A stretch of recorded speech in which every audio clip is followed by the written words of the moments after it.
नमस्कार महादेव, आप सभी का स्वागत है मालवी एकेडमी के इस यूट्यूब चैनल पर। क्या हाल चाल है आप सबके। आप लोगों का तो एग्ज़ाम डेट भी आ चुका है। अब तो जो आपकी दिल की धड़कन है वो तो और तेज़ से धड़कने लगी होगी। लेकिन हाँ, एक अच्छी बात ये है कि आप लोगों को अभी मौका मिला है, यानी 1 महीने का मौका है पूरा आपके पास। मैं कहूँ अगर आप 1 महीने में 3-4 दिन या 5 दिन छोड़ भी देते हैं तब भी आपके पास 25 दिन है जिसमें आप अच्छे से मेहनत कर सकते हो और जो भी कमी रह गई है आपकी तैयारी में उसे आप इस 25 दिन में आप निखार सकते हो, यानी उस कमी को दूर कर सकते हो और इस 25 दिन में आप बहुत अच्छा कर सकते हो। लेकिन इस 25 दिन आपको समर्पण होना पड़ेगा। आपको CUT PG के लिए आपको अपने आप को समर्पित करना होगा। चलो आज के सेशन को हम इस स्टार्ट करने से पहले कैसे हम तैयारी करेंगे वो सारी चीज़ें हम देखेंगे। लेकिन एक रामधारी सिंह दिनकर की एक कविता है जो मुझे बड़ी अच्छी लग रही है कि इस टाइम पे बोला जाए तो ज़्यादा अच्छा रहेगा।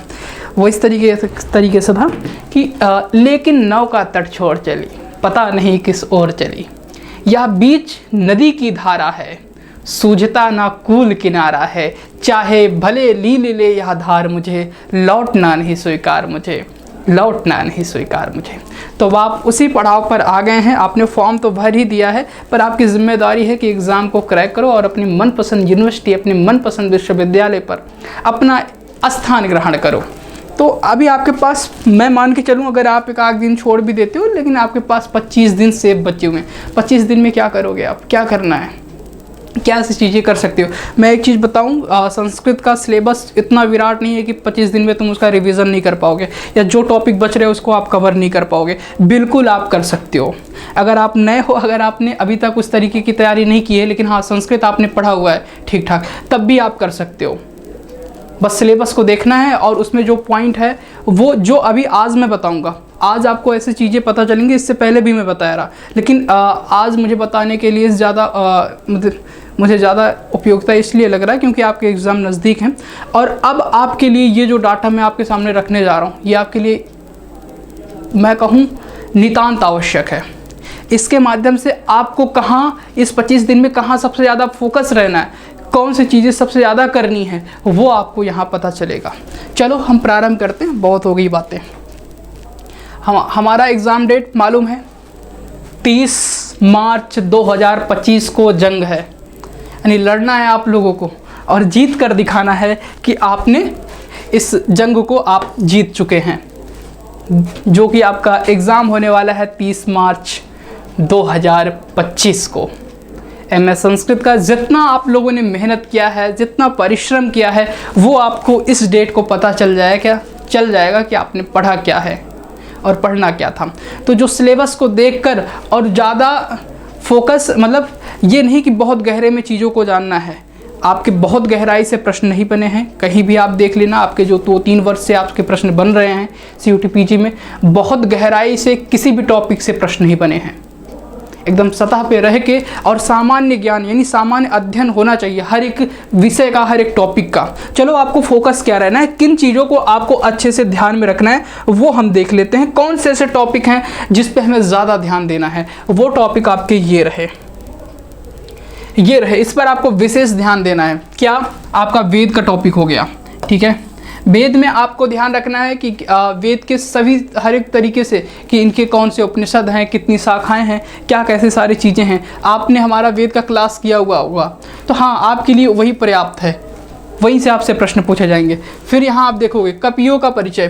किसका परिचय, कवियों का परिचय। सर इसमें आपके टॉपिक, आपके जो एग्ज़ाम है उसमें कव्य है एक टॉपिक दिया है, ठीक है, जिसमें आपको बोला गया है कवियों का परिचय। कवियों के परिचय में आपको क्या ध्यान रखना है, कवियों के परिचय में आपको ध्यान रखना है कि जो आपके वहाँ पर कालिदास, न भवभूति, दंडी, माघ, ये सारे कवि आपको वहाँ पर दिए हुए हैं। इनकी क्या रचनाएं हैं, यानी संस्कृत के जो कवि हैं उनकी क्या रचनाएं हैं और वह किस तरीके के ग्रंथ को लिखे हैं, बस यही सारी चीज़ें आपसे पूछा जाएगा। तो हाँ, आप ये ध्यान रखिएगा, यहाँ से बहुत अच्छे प्रश्न बनते हैं। तो ये वाला टॉपिक, दूसरा टॉपिक हमारा क्या हुआ, कवियों का परिचय। तीसरा जो टॉपिक है वो है दर्शन, भारतीय दर्शन। 5-5 प्रश्न आपके तीनों वर्ष में बने हुए हैं, 5-5 प्रश्न। तो 5 प्रश्न बहुत होते हैं, 5 चौक 20 नंबर का तो आपका पूछा जाएगा दर्शन। ध्यान रखना। क्या पता आगे भी 5 बढ़ा दे या एक आध क्वेश्चन ज़्यादा कर दे या कम कर दे, कोई भरोसा नहीं है एग्जामिनर का। ना हमने देखा है, ना हम आपके हमारे ना मैं ये कहूँगा कि इससे 10 प्रश्न आएंगे इसको बहुत अच्छे से कर लो, या इससे एक भी प्रश्न नहीं आए इसे छोड़ दो, ऐसा मैं कुछ भी नहीं कहूँगा। ठीक है, हाँ, जो एवरेज अभी हर एक वर्ष में मतलब मुझे दिख रहा है जो पैटर्न, वो 5-5 का दिख रहा है। उसके बाद महाभारत, रामायण, पुराण, इससे भी 3-4 प्रश्न आते हैं, इसको भी आपको ध्यान रखना है। फिर ये तो हमारा फर्स्ट यूनिट हो गया। मैं आपको बार बार बताया हूँ कि आप अपने फर्स्ट यूनिट को ज़्यादा विशेष ध्यान देंगे, फर्स्ट यूनिट पर ज़्यादा फोकस रहेंगे अपने फर्स्ट यूनिट पर, तो ये ध्यान रखना। दूसरा हमारा है जो संधि, यानी ये हमारा व्याकरण ग्रामर का पोर्शन हो जाएगा, तो इसको भी आपको अच्छे से करना है, क्योंकि संधि से इस बार प्रश्न बने, 1-2 प्रश्न आए हुए हैं और संधि से।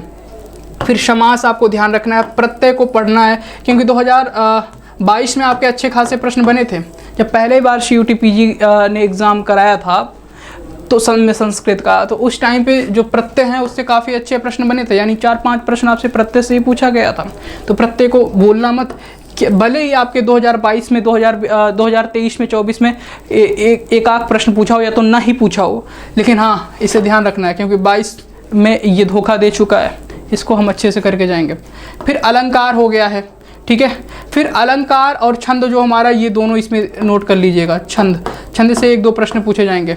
और आचार्यों का मत, यानी अलंकार के जो आचार्य हैं वो अलंकार और काव्य तत्व के बारे में क्या उनका मत है वो आप ध्यान रखेंगे। तो हमारा ये 12वां टॉपिक होगा, इस पर आप फोकस रहेंगे। फिर अभिज्ञान शकुंतलम से भी अच्छे खासे प्रश्न बने हैं। फिर उसके बाद आपका आएगा मेघदूतम भी आप ध्यान रखेंगे। फिर हमारे इसी तरीके से अन्य जो टॉपिक हैं वो हैं, श्रीमद् भगवद गीता हो गया।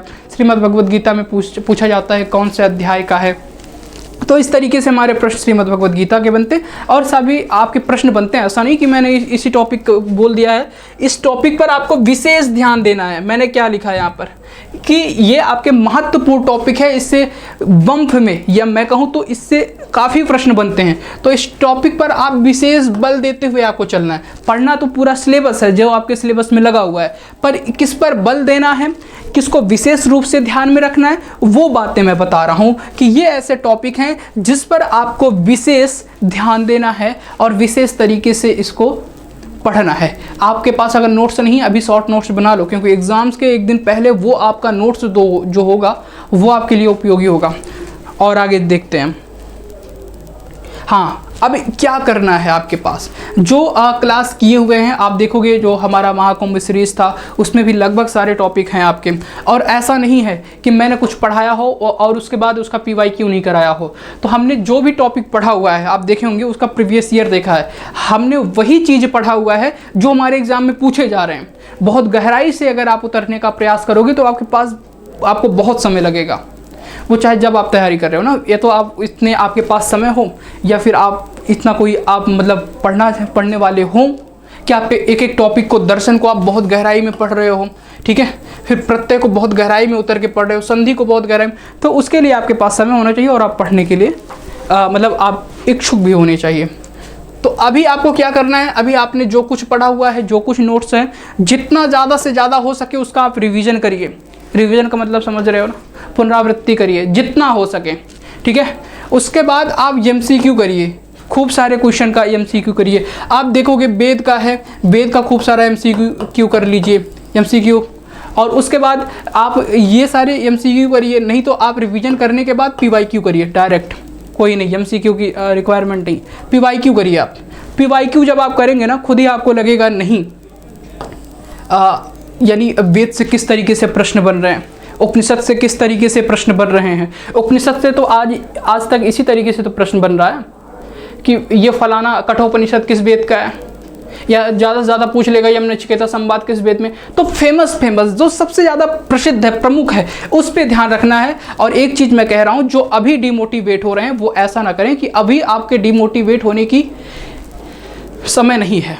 अभी आपको चीज़ों को पढ़ना है, समझना है, और जो भी आपके पास संसाधन है एक्स्ट्रा जुटाने की ज़रूरत नहीं है, कोई रिक्वायरमेंट नहीं है। मैं ऐसा कह रहा हूँ, एक्स्ट्रा कहीं आप उसको ले आके या कुछ नया ग्रंथ ले आके उसे आप पढ़ने लगे, बिल्कुल आवश्यकता नहीं है। जितना भी आपने पढ़ा है, अगर आपने मतलब पूरा सिलेबस कवर कर लिया है तो मैं कह रहा हूँ, अगर आपने कुछ नहीं पढ़ा है तो आपको बहुत कुछ पढ़ने की आवश्यकता है, ठीक है। ये ध्यान रखना आप लोग। हाँ, अगर कुछ भी नहीं पढ़ा फिर भी सोचो सर कह रहे हैं कुछ नहीं पढ़ने की आवश्यकता है एक्स्ट्रा। भाई तुम्हें पढ़ने की आवश्यकता है। जो बच्चे पढ़ रहे हैं, जो बच्चे काफ़ी समय से मेरी क्लास कर रहे हैं, उनको मैं कहना चाहूँगा बस जो नोट्स है आपके पास बस रिवीजन करो उसका। क्योंकि जब एग्ज़ाम आप गए खूब सारा तो आप पढ़ लिया, आपके दिमाग में कुछ है ही नहीं। मतलब क्या है खूब सारा पढ़ने का मतलब क्या है? जो पढ़ो अच्छा पढ़ो। तो एक हमें पंक्ति याद आ रही है कि किसी ने मुझसे कहा था कि जितना ज़्यादा सामान रहेगा, जितनी ज़्यादा गठरी होगी उतना तू हैरान रहेगा, जितना कम सामान रहेगा जितना कैसा ऐसे इसी तरीके से है कुछ ना, तो वो अभी मुझे नहीं आ रहा है कि जितनी ज़्यादा गठरी होगी उतना तू हैरान रहेगा, जितना कम सामान रहेगा।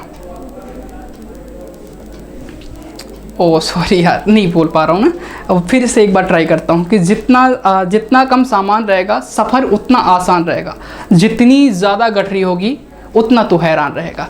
तो हाँ, ये था, परफेक्ट हो गया। तो हाँ, यही बात आप ध्यान रखिएगा आप लोग। तो PYQ आप ध्यान रखेंगे, ठीक है। आगे चलते हैं हम लोग। तो आप यहाँ से ये मैं आपको दिखाना चाहता था। आप देखो, वेद से 2022 में 6 प्रश्न बने हुए हैं और 2023 में 3 प्रश्न बने हुए हैं। वेद यही टॉपिक है। और 2006 में फिर 6 प्रश्न, 2024 में फिर 6 प्रश्न बन गए। उपनिषद देखोगे 2 प्रश्न आए हैं 22 में ना, 1 प्रश्न आपके 23 में पूछे गए हैं सिर्फ उपनिषद से। और फिर आप देखोगे उपनिषद से 24 में भी 1 प्रश्न पूछे गए हैं। आप यहाँ पर देखोगे 25 में दर्शन से 5 प्रश्न, 22 में, 23 में 5 प्रश्न, 24 में 5 प्रश्न। फिर यहाँ पर देखोगे रामायण महाभारत पुराण 11 प्रश्न पूछ लिया था 22 में, फिर वहीं आके घट के पहुँच गया 23 में 3 प्रश्न, फिर 24 में आप देखोगे 5 प्रश्न। यानी इस टॉपिक को अच्छे से करने की आवश्यकता है हमें। कवियों का परिचय 2022 में 5 प्रश्न पूछा था, 2023 में 13 प्रश्न पूछ लिया था। यानी सिर्फ कवियों का परिचय में यही नहीं कि ये भी था कि कौन किसके यानी किस ग्रंथ के कौन लेखक है और उस ग्रंथ के बारे में कुछ विशेष बातें, तो कवियों के श्रेणी में ही आएगा। तो 13 प्रश्न पूछ लिया गया था और 15 प्रश्न आपके बने थे 24 में। तो इसे ध्यान रखना, यानी कवियों के बारे में कि इस ग्रंथ के लेखक कौन है, तो वो सारी चीज़ें। और कालक्रम। फिर हमारा दूसरा टॉपिक आता है संधि। संधि से 1 प्रश्न 22 में पूछा था, 23 में भी 1 प्रश्न, 24 में भी 1 प्रश्न आए थे, आप देखे होंगे। यानी एक प्रश्न का पैटर्न चल रहा है। समाज देखोगे, समाज 2022 में 4 प्रश्न पूछा था, 23 में 4 प्रश्न पूछा था और 24 में 2 प्रश्न पूछा था। कारक देखोगे 3 प्रश्न 2022 में, 2023 में 3 प्रश्न और 2024 में 4 प्रश्न पूछ लिया था कारक से। शब्द रूप देखोगे 2022 में नहीं पूछा, 2023 में 2 पूछा था और 2024 में 1 प्रश्न आए थे शब्द रूप से। फिर यहाँ धातु रूप आप देखोगे 4 प्रश्न थे 2022 में, 2023 में 3 प्रश्न था धातु रूप से, लेकिन 2024 में 1 भी धातु रूप से प्रश्न थे नहीं थे।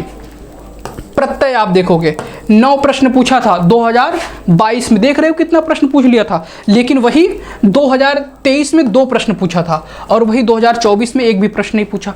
2024 का पेपर देखोगे तो उसमें प्रत्यय से 1 भी प्रश्न नहीं बने हैं कि बने हैं, नहीं बने हैं। और संज्ञा से आप देखोगे, संज्ञा से 1 प्रश्न पूछा है 2022 में, ठीक है। संज्ञा प्रकरण इसमें कुछ सूत्र पूछा जाता है। 23 में भी 1 प्रश्न और 24 में आपके 4 प्रश्न पूछा है, यानी उससे सूत्रों से जो प्रश्न बनते हैं संज्ञा वाले, वो 4 प्रश्न आपके बने हैं। तो इसको भी आपको ध्यान रखना है, इस पोर्शन को। फिर हमारा तीसरा टॉपिक आता है जिसमें छंद और अलंकार और रस निष्पत्ति वगैरह वगैरह है। तो इसमें अलंकार आचार्यों का जो मत है, यहाँ से जो प्रश्न बनते हैं वो 4 प्रश्न बने थे 2022 में, 2023 में 5 प्रश्न, 2026 में कितने प्रश्न, 6 प्रश्न पूछ लिए हैं। वही छंद से 1 प्रश्न 2022 में, 23 में 3 प्रश्न और 24 में 1 प्रश्न पूछा है। अलंकार से देखोगे 2 प्रश्न है, 2 प्रश्न है, 2 प्रश्न है, 2 प्रश्न का वो चल रहा है। जो सोचते हैं कि बहुत सारा अलंकार बहुत डीपली में जाके हमें पढ़ने की आवश्यकता है, बिल्कुल नहीं आवश्यकता है। साधारण से उसके जो आपके आप पढ़ो, ऐसी ज़रूरत नहीं, पर इस एंट्रेंस के लिए क्या पता पूछ ही ले ना बहुत अंदर से जाके। पर देख रहे हो सामान्य सा प्रश्न सिर्फ लक्षण ही पूछता है। इस अलंकार में कौन सा लक्षण, फेमस उदाहरण पूछ लेगा कि इसमें यानी ये किसका उदाहरण है, किस अलंकार का। काव्य तत्व से 4 प्रश्न, 5 प्रश्न और 6 प्रश्न, तो इसे ध्यान रखना। आगे चलते हैं हम लोग। ये रहा हमारा चौथा टॉपिक, जिससे सब लोग कहते हैं कि सर ये तो इतने सारे ग्रंथ लगे हुए हैं, ये तो बहुत कठिन टॉपिक होगा। नहीं, 2022 में 2 प्रश्न विज्ञान शकुंतलम से, 3 प्रश्न पूछे गए थे 23 में, 1 प्रश्न पूछा गया है आपसे 24 में। मेघदूत हो गया 1 प्रश्न 2022, 4 प्रश्न 23, 3 प्रश्न 24 में। नीति शतक 1 भी प्रश्न नहीं 2022 में, 1 प्रश्न 2023 में, 2 प्रश्न 2024 में, वो भी सिर्फ लेखक का नाम पूछा है। हितोपदेश 1 प्रश्न, 2 प्रश्न, 1 भी प्रश्न नहीं 2024 में। और हितोपदेश में क्या पूछ रहा है, बताओ हितोपदेश के रचयिता कौन है ना। फिर आपको श्रीमद् भगवत गीता से 2 प्रश्न, 2 प्रश्न, 2 प्रश्न, समझ रहे हो। और गद्यांश से आपके यानी 2 गद्यांश या फिर 1 गद्यांश आपको दिया जाएगा, जिससे आपको लगभग 6 से 7 प्रश्न या 8 प्रश्न 2023 में आपके जो गद्यांश दिए थे उससे 15 प्रश्न पूछे हैं, और 2024 में आपको जो दिया था गद्यांश उससे 8 प्रश्न पूछे हैं। तो गद्यांश से प्रश्न आते हैं, यानी आपको एक गद्यांश दिया जाएगा, उसके आधार पर आपको व्याकरण से संबंधित प्रश्न पूछेगा, और ये भी पूछेगा कि इस गद्यांश में क्या कैसी बातें, उस गद्यांश को पढ़कर आपको उत्तर देना होगा। तो ऐसे भी प्रश्न बनते हैं हमारे, तो इसे ध्यान रखना। ये थी हमारी आपको मैंने ये बता दिया कि कहाँ आपको फोकस रहना है, किन चीज़ों को, किन पहलुओं को आपको ज़्यादा ध्यान रखना है।